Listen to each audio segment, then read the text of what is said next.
Nah, maka satu kalimat yang diucapkannya itu menghancurkan segala dosa yang pernah dilakukannya semasa hidupnya. Habis sudah dosanya kali lagi. Kalau hendak mati.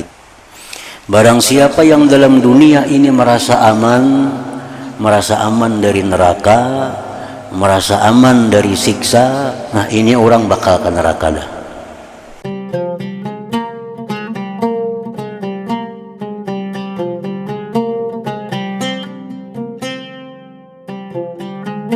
Nah, maka satu kalimat yang diucapkannya itu menghancurkan segala dosa yang pernah dilakukannya semasa hidupnya. Habis sudah dosanya kali lagi. Kalau hendak mati. Barang siapa yang dalam dunia ini merasa aman dari neraka, merasa aman dari siksa, nah ini orang bakal ke neraka dah. Ini orang calon penduduk neraka. Nah, jadi bila hati kita takut masuk neraka, hati kita takut diazab Allah, itu tanda kita selamat. Bila hati kita kada hirau itu, bila hati kita kada risau itu, tanda kita bakal jadi penduduk neraka. Dahinya berkeringat. Nah, orang mati itu begitunya meninggal dunia, sudah wafat, rohnya sudah keluar, dinyatakan mati, dahinya tuh bepaluhan, disebut ngarannya rashul jabin, dahinya bepaluhan. Kedua matanya mengalir air mata, menangis. Dan kedua bibirnya kering. Maka tiga hal itu adalah termasuk rahmat Allah yang turun kepadanya. Berarti orang ini mati dalam keadaan rahmat Allah. Ini nang mati bujur-bujur berpulang ke rahmatullah ngarannya. Dan apabila ia mendengkur seperti dengkurnya orang yang tercekik, warnanya, warna mukanya merah, dan kedua bibirnya pucat, maka tiga hal itu adalah termasuk siksaan Allah yang telah turun kepadanya. Berarti ini mati dalam keadaan. Di perkataan Imam Al-Ghazali rahimahullah wa nafa'ana bi'ulumih, diriwayatkan bahwasanya Huzaifah ibnul Yaman radhiyallahu an berkata kepada Abi Mas'ud, nang bujurnya Abi Mas'ud radhiyallahu an, dan ia ketika dengannya di akhir malam. Huzaifah berkata kepada Abi Mas'ud, bangunlah, lalu lihatlah saat apa sekarang. Maka Abi Mas'ud bangun, kemudian ia datang kepadanya dan berkata, awan merah telah terbit, artinya hari menjelang subuh. Maka Huzaifah berkata, saya berlindung kepada Allah dari pagi hari ke neraka. Artinya saya berlindung kepada Allah mati di pagi hari ini masuk ke dalam neraka. Itu artinya. Nah, ini kisah Huzaifah Al-Yamani. Begitu takutnya beliau menghadapi kematian, sampai-sampai beliau selalu berlindung kepada Allah agar dijauhkan dari api neraka.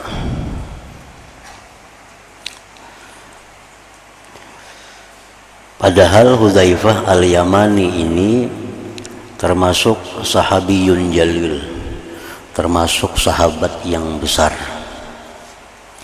yang digelar dengan sahibu sirri Rasulullah sallallahu alaihi wasallam, yang digelar dengan sahabat yang mempunyai rahasia Rasulullah, Hudzaifah al-Yamani. Dan Hudzaifah ini diberi keistimewaan bisa mengetahui hati seseorang yang mukmin dan yang munafik.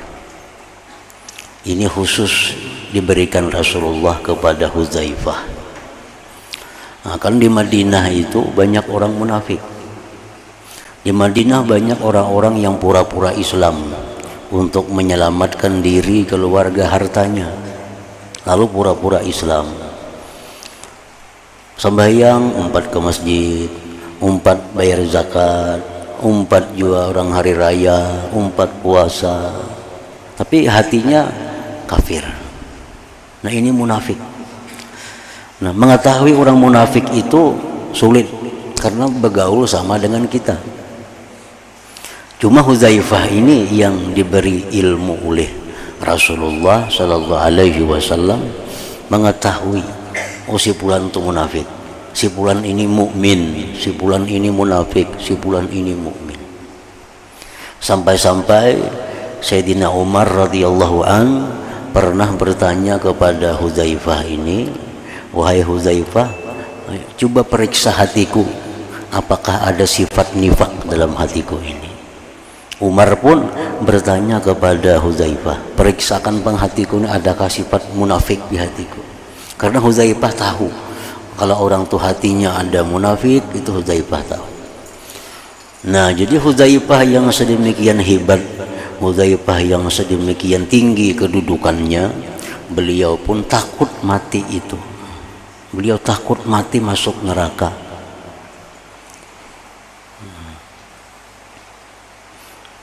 Jadi mestinya orang-orang yang macam kita tentu lebih takut lagi mestinya.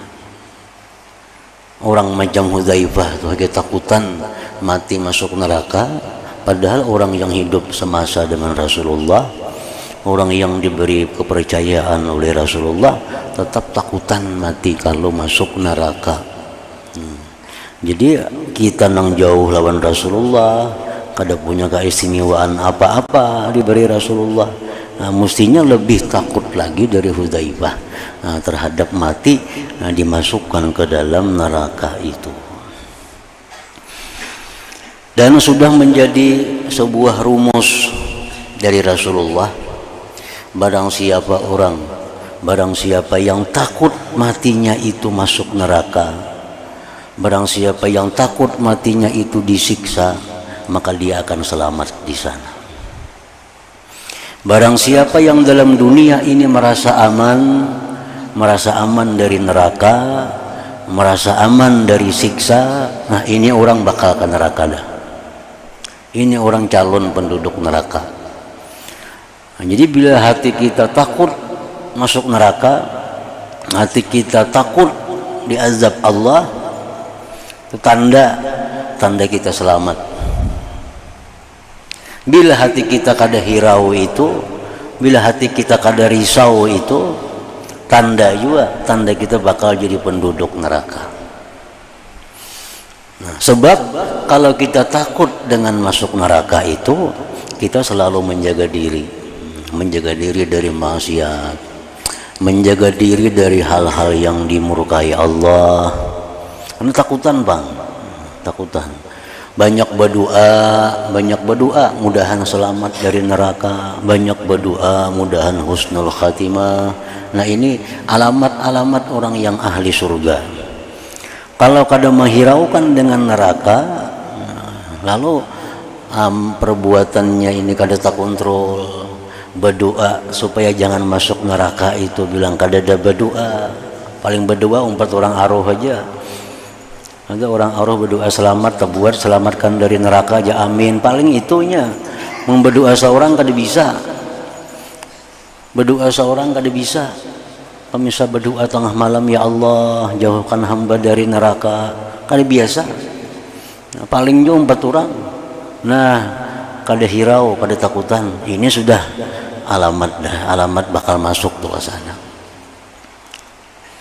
Nah, jadi Hudzaifah al-Yamani ini orang mulia, orang yang semasa dengan Rasulullah Sallallahu Alaihi Wasallam makin takut dengan neraka, jelas menunjukkan bahwa beliau ini min ahlil jannah, beliau ini ahli surga itu.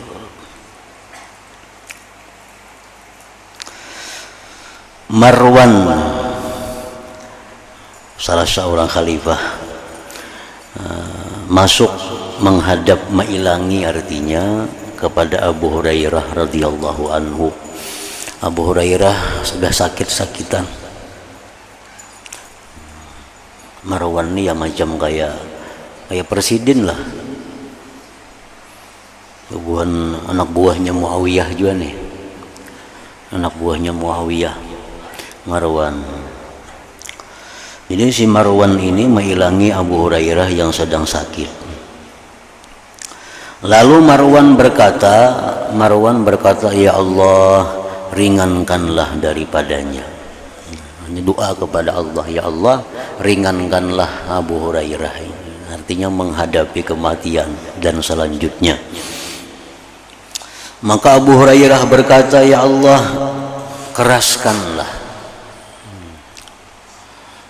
Jadi artinya Marwan ini berdoa kepada Allah agar Abu Hurairah diberi keringanan menghadapi kematian, diberi keringanan menghadapi sesudah kematian.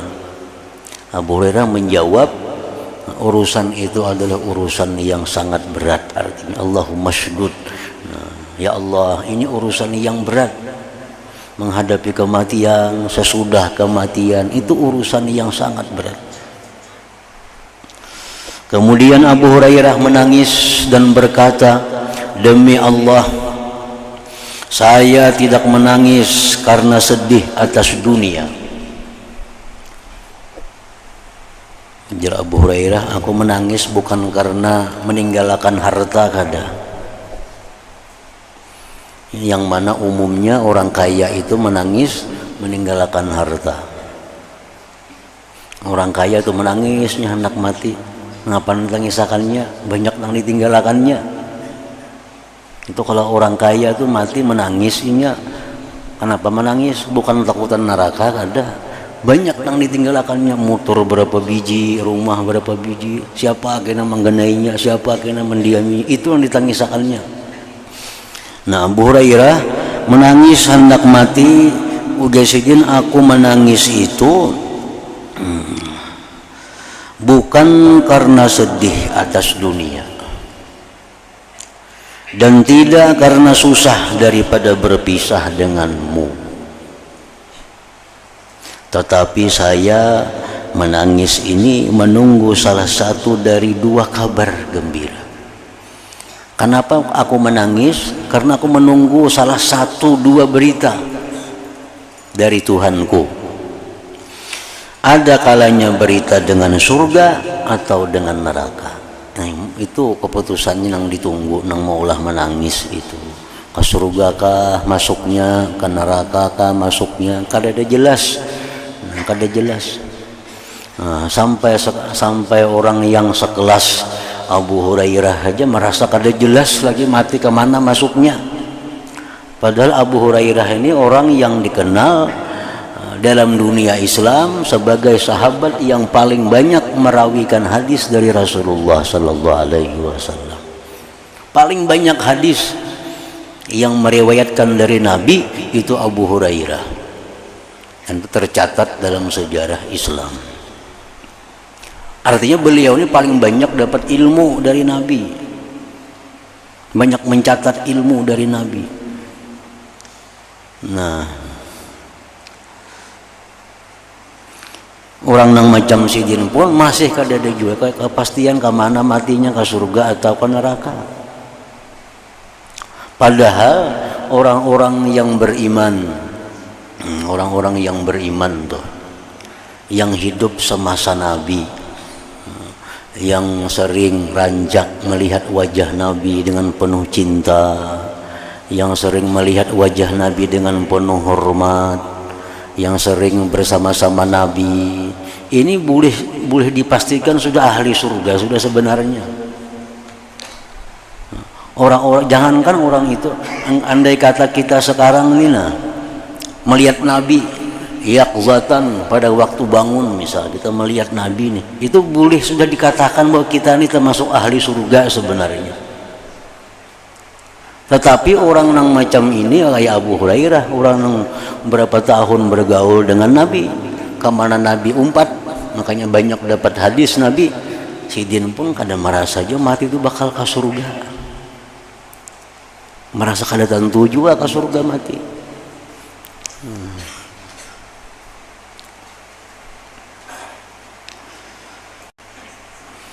Diriwayatkan dalam hadis dari Nabi sallallahu alaihi wasallam bahwa beliau bersabda, "Innallaha idza radiya an 'abdin qala ya malakal maut idhhab ila fulan fa'tini bi ruhihi li uriha hasbi min 'amali qad balawtuhu fa wajadtuhu haitsu uhib."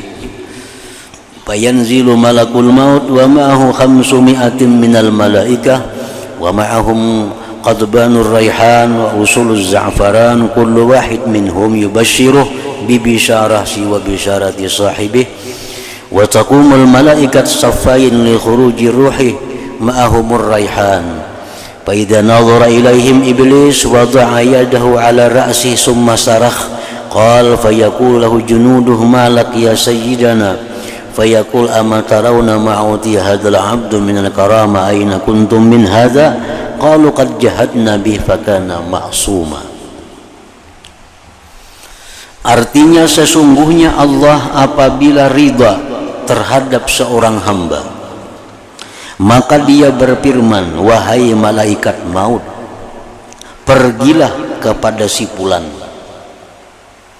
lalu bawalah ruhnya kepadaku agar aku menyenangkannya. Cukup akan aku dari amalnya, aku telah mengujinya, lalu aku mendapatkannya menurut apa yang kusukai. Nah, ini malaikat maut hendak mencabut nyawa orang yang diridai Allah. Perintah Allah, wahai Israel, jam tulak ke sana dah, datangi hambaku yang kuridai, itu cabut ruhnya, bawa kemari, aku ingin membahagiakannya.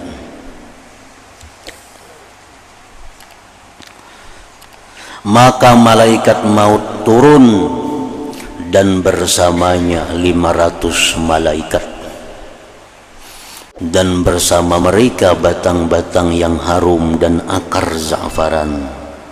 Masing-masing dari mereka memberi kabar gembira kepadanya dan berita gembira selain berita gembira temannya. Malaikat berdiri dengan 2 saf untuk keluar rohnya, yang bersama mereka bau-bau yang harum. Maka apabila iblis memandang kepada mereka, maka ia meletakkan tangannya di atas kepalanya, kemudian ia berteriak. Iblis kesal, iblis kecewa melihat ini hamba Allah begitu wafat disambut oleh ratusan malaikat dengan bau yang harum. Iblis berbicik kepala, meletakkan tangannya di atas kepalanya dan berteriak.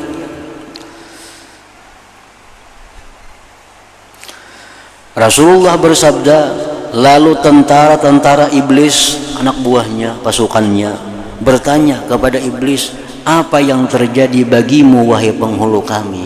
Kenapa pian berbicik kepala? Kenapa pian berkuriak? Iblis menjawab, apakah kamu tidak melihat apa yang diberikan Allah kepada hamba ini daripada kemuliaan? Di mana kamu dari orang ini? Kamu kada tahu kah orang ini? Kada digoda kayaknya semasa ini hidup, kada diganggu kah semasa ini hidup, sehingga dia bisa mulia di sisi Allah. Mereka menjawab, anak buahnya ini menjawab, kami telah bersungguh-sungguh menggodanya. Nah, kami sudah seringkali menggodanya, mengganggunya supaya jangan takwa kepada Allah. Kami sudah berkali-kali menggodanya agar maksiat kepada Allah. Maka dia adalah orang yang dipelihara Allah. Artinya kami menggoda kada mampan, kami rayu kada mampan, karena dia sudah dipelihara oleh Allah Subhanahu wa ta'ala. Nah, jadi artinya bahwa orang-orang yang diridai Allah itu apabila malaikat maut datang mencabut nyawanya, maka malaikat maut membawa rombongan dari malaikat untuk menyambut rohnya tadi, membawa ke hadirat Allah Subhanahu wa ta'ala.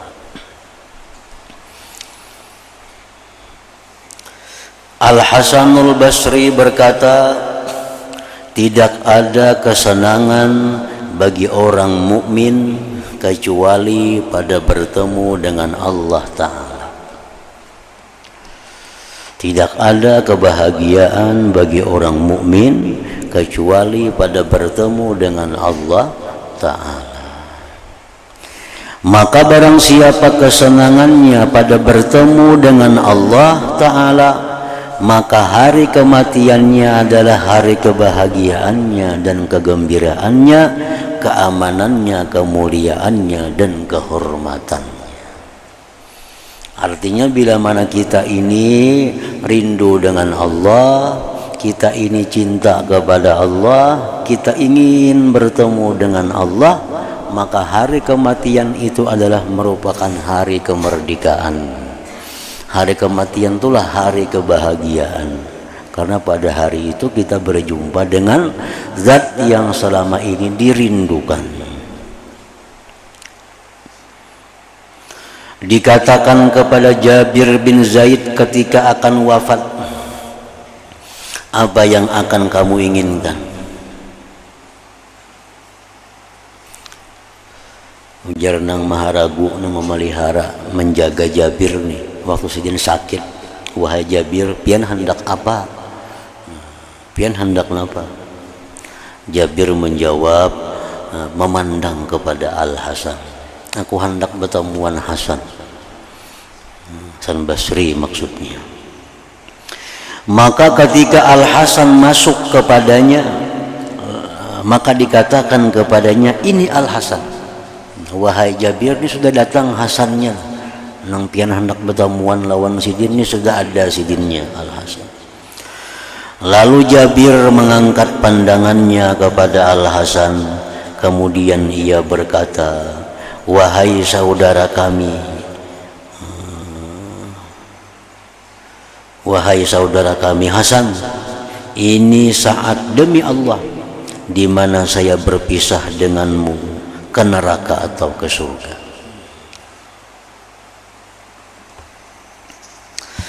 Muhammad bin Wasi' berkata ketika akan meninggal dunia, wahai saudara kami, alaikumussalam, ke neraka atau Allah memaafkan. Ke neraka atau Allah memaafkan. Sebagian mereka bercita-cita agar ia tetap dalam nazak pencabutan nyawa selama-lamanya dan tidak dibangkitkan bagi pahala maupun siksa.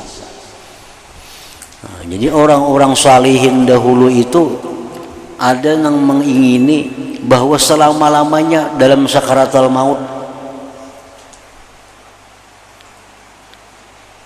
kadang menghendaki dibangkit lagi di akhirat, karena takutan namun dibangkit tuh bisa-bisa ke neraka mati. Biar sudah macam ini salawasan dalam sakaratul maut saja.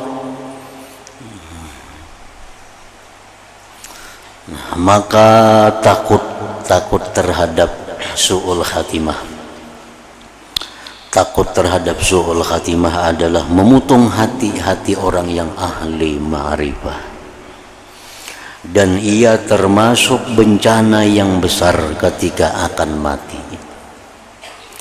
Dan telah kami sebutkan pengertian su'ul khatimah, dan sangat takutnya orang-orang yang ahli ma'rifah daripadanya dalam kitab Al-Khawf war Raja yang sudah kita bicarakan dulu.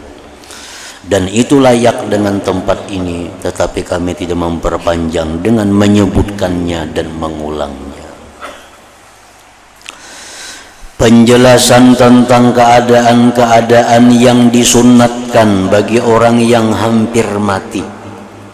Kalau orang itu sudah sakit, sudah uyuh, sudah parak lah, apa yang baik dikerjakan, apa yang sunat dilakukan.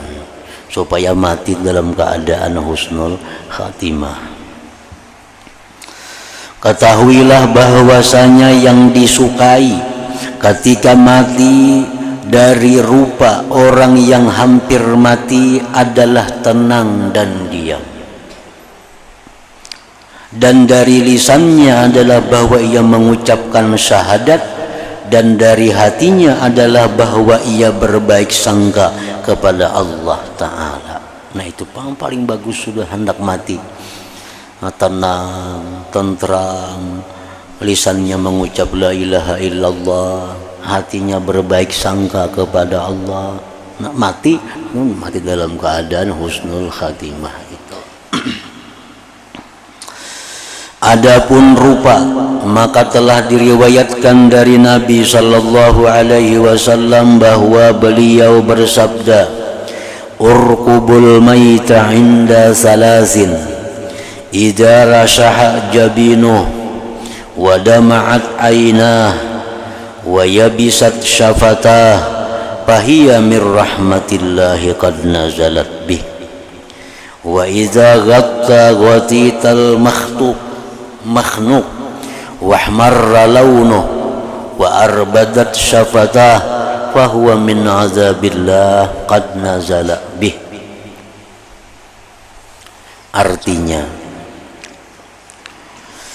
perhatikanlah, ujar Nabi ini, perhatikanlah orang yang meninggal di sisi tiga hal. Artinya orang yang meninggal itu perhatikan tiga perkara, yaitu apabila dahinya berkeringat.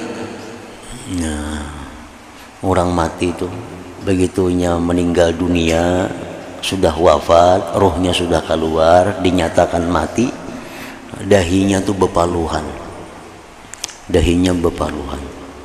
disebut ngarannya rashul jabin ngarannya, dahinya bepaluhan. Kedua, matanya mengalir air mata, menangis. Dan kedua, bibirnya kering. Maka tiga hal itu adalah termasuk rahmat Allah yang turun kepadanya.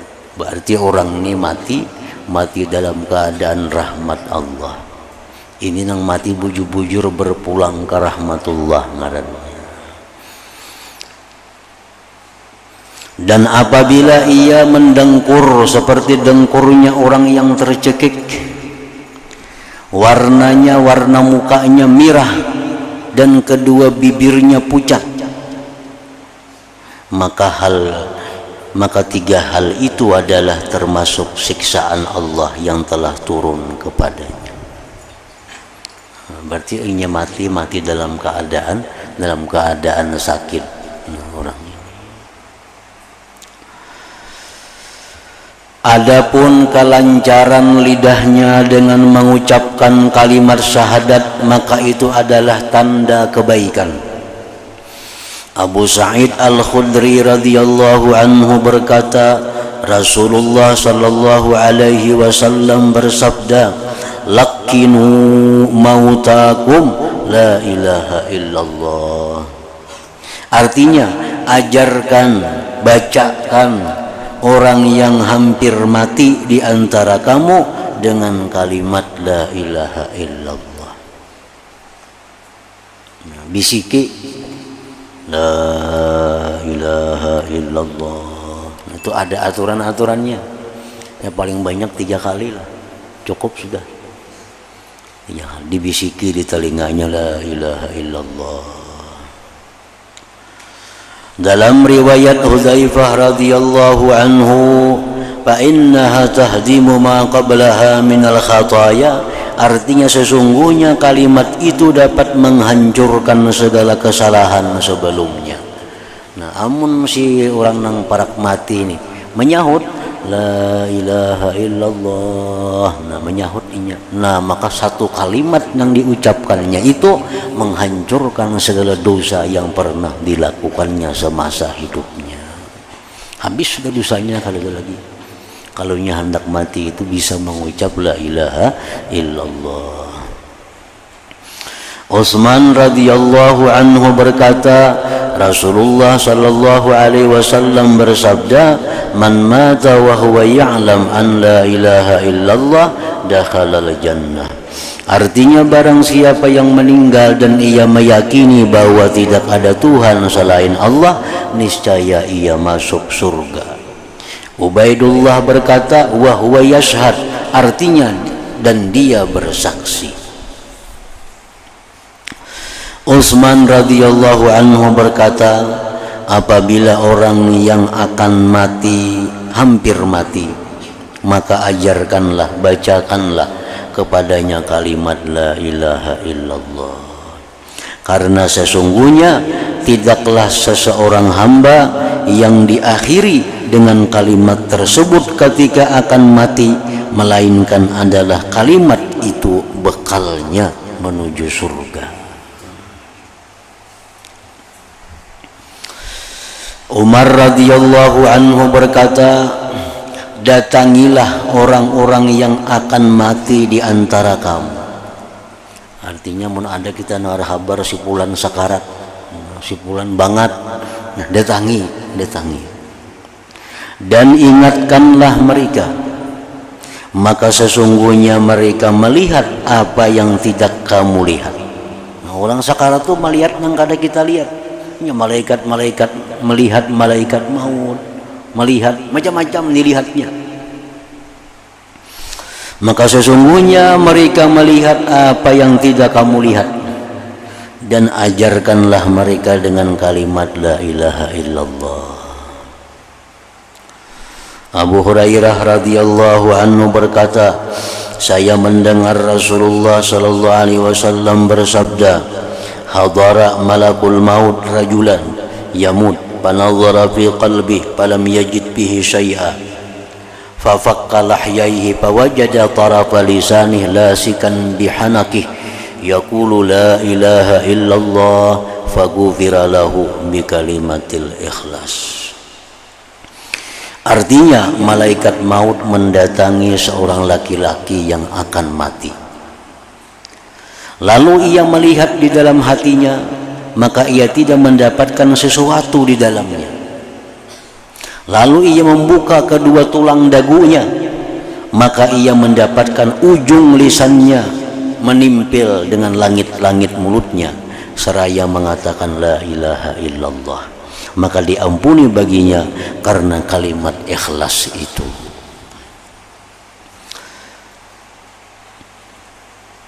Dan semestinya bagi orang yang mentalkinkan nang hidup nih, nang mengucapkan la ilaha illallah itu, agar ia tidak memaksa dalam talqin. Jangan memaksakan supaya menyahut tuh, jangan. La ilaha illallah dipaksakan supaya nang garing ini menyahut, jangan dipaksa. Kita disuruh cuma membacakan. Nah, disuruh membacakan di telinganya la ilaha illallah.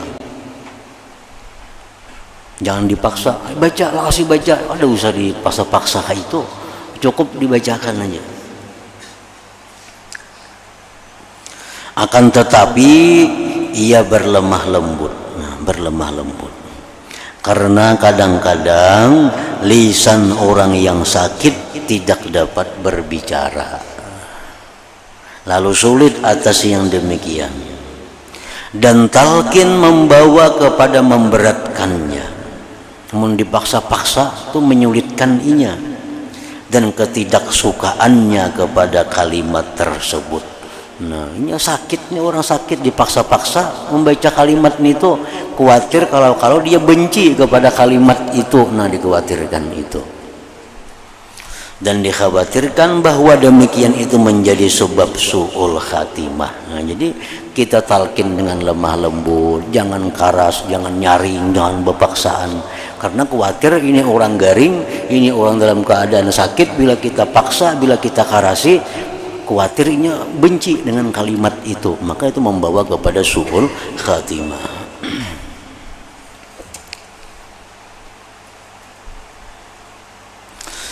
Hanya saja makna ini kalimat adalah bahwa seseorang mati dan tidak ada di dalam hatinya sesuatu selain Allah.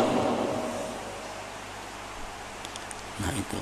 Orang yang mampu mengucapkan la ilaha illallah itu menunjukkan bahwa orang ini dalam hatinya tidak ada selain Allah. Ini sulit. Orang yang hatinya kosong daripada makhluk, orang yang hatinya kosong daripada dunia, itulah orang yang akan mampu mengucapkan la ilaha illallah di akhir hayat itu.